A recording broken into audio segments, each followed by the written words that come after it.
నిజంగా చాలామంది students, youth ఒక కామన్ ప్రాబ్లంతో స్ట్రగుల్ అవుతున్నారు. వాళ్ళు హార్డ్ వర్క్ చేస్తున్నాం అనుకుంటున్నారు, బిజీగా రోజంతా ఏదో పని చేస్తూనే ఉంటారు. కానీ రోజు చివరికి ఒక ఎంప్టీ ఫీలింగ్ వస్తుంది. నేను ఏం చేస్తున్నాను అనే డౌట్ వస్తుంది. ఇదే క్లారిటీ లేకపోవడం. క్లారిటీ అంటే పెద్దగా ఏదైనా ఫిలాసఫికల్ వర్డ్ కాదు. సింపుల్గా చెప్పాలి అంటే నువ్వు ఎక్కడికి వెళ్ళాలి అనుకుంటున్నావో నీకు క్లియర్గా ఉండడం. కానీ ప్రాబ్లం ఏమిటంటే మనలో చాలా మందికి ఆ క్లారిటీ లేదు. ఎందుకంటే మనం ఎప్పుడూ ఆగి మన లైఫ్ గురించి మనం సీరియస్గా ఆలోచించాం. మార్నింగ్ లేస్తాం, ఫోన్ తీసుకుంటాం, సోషల్ మీడియా ఓపెన్ చేస్తాం, రోజు మొత్తం ఇతరుల లైఫ్ చూస్తూనే గడిపేస్తాం. వాళ్ళు ఏం చేస్తున్నారు, ఎవరు ఎక్కడికి వెళ్ళారు, ఎవరు సక్సెస్ అయ్యారు, ఇవే మన బ్రెయిన్ని ఫిల్ చేస్తున్నాయి. కానీ ఒక్కసారి కూడా మనం మన లైఫ్ గురించి డీప్గా ఆలోచించాం. ఇక్కడే బిగ్గెస్ట్ మిస్టేక్ జరుగుతుంది. నువ్వు నీ లైఫ్ గురించి ఆలోచించకపోతే నీ లైఫ్ని ఇతరుల డెసిషన్స్ కంట్రోల్ చేస్తాయి. ఇంకో రీజన్ కంపారిజన్. మనకు క్లారిటీ లేకపోవడానికి బిగ్గెస్ట్ కారణం ఇదే.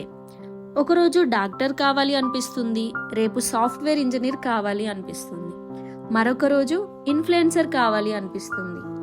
ఇది కన్ఫ్యూజన్ కాదు, ఇది క్లారిటీ లేకపోవడం. ఎందుకంటే మన డెసిషన్స్ మన వాల్యూస్ మీద కాదు, అదర్స్ లైఫ్ని చూసి తీసుకుంటున్నాం. ఇక్కడ ఒక క్వశ్చన్ అడుగుతాం, నువ్వు నిజంగా ఏం కావాలనుకుంటున్నావో నీకు తెలుసా, లేక అదర్స్ని చూసి డిసైడ్ అవుతున్నావా?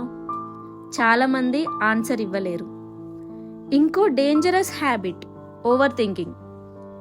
మనకు క్లారిటీ రావాలి అంటే యాక్షన్ తీసుకోవాలి, కానీ మనం యాక్షన్ తీసుకోకుండా ఆలోచిస్తూ ఉంటాం. ఇది కరెక్టా, అది బెటరా, ఫెయిల్ అయితే, ఇలా endless thinking. Result zero action. ఇదే రీజన్ ఎందుకు చాలామంది స్టక్ అవుతారో. ఇప్పుడు సొల్యూషన్ గురించి మాట్లాడుకుందాం. క్లారిటీ ఒక్క రోజులో రాదు, అది స్లోలీ బిల్డ్ అవుతుంది. ఇది మీకు స్టెప్స్ వైజ్గా ఎక్స్ప్లెయిన్ చేస్తాను. స్టెప్ 1, డిస్ట్రాక్షన్స్ తగ్గించు. ఫోన్ యూసేజ్ కంట్రోల్ చేయి. రోజుకు కనీసం 1 గంట సైలెంట్గా ఉండి ఆలోచించు. అప్పుడు నువ్వే నీ చేంజ్ని అబ్జర్వ్ చేస్తావు. Step 2, try new things. నీకు ఏది ఇష్టం అనిపిస్తుందో అది ట్రై చేయి. Try to explore new things that you like. మనకి ఏదైనా ఎక్స్పీరియన్స్ లేకుండా క్లారిటీ రాదు. Step 3, right your thoughts. నీ గోల్స్, డౌట్స్, ఐడియాస్ ఏదైనా ఒక పేపర్ మీద రాయి. నీ బ్రెయిన్ క్లియర్ అవుతుంది. ఈ వీడియో ఇక్కడి వరకు చూసినట్లయితే ఒక లైక్ కొట్టు. ఇలాంటివి ఇంకా కావాలి అంటే సబ్స్క్రైబ్ అవ్వు. ముందుకు వెళ్దాం. క్లారిటీ అంటే పర్ఫెక్ట్ ప్లాన్ కాదు. క్లారిటీ అంటే ఒక డైరెక్షన్. నీకు ఫుల్ పాత్ తెలియకపోయినా నెక్స్ట్ స్టెప్ తెలిసి ఉంటే చాలు. చివరిగా ఒక పవర్ఫుల్ లైన్, క్లారిటీ వెయిటింగ్లో రాదు, క్లారిటీ యాక్షన్లో వస్తుంది. ఇప్పుడు ఆన్సర్ చెప్పు.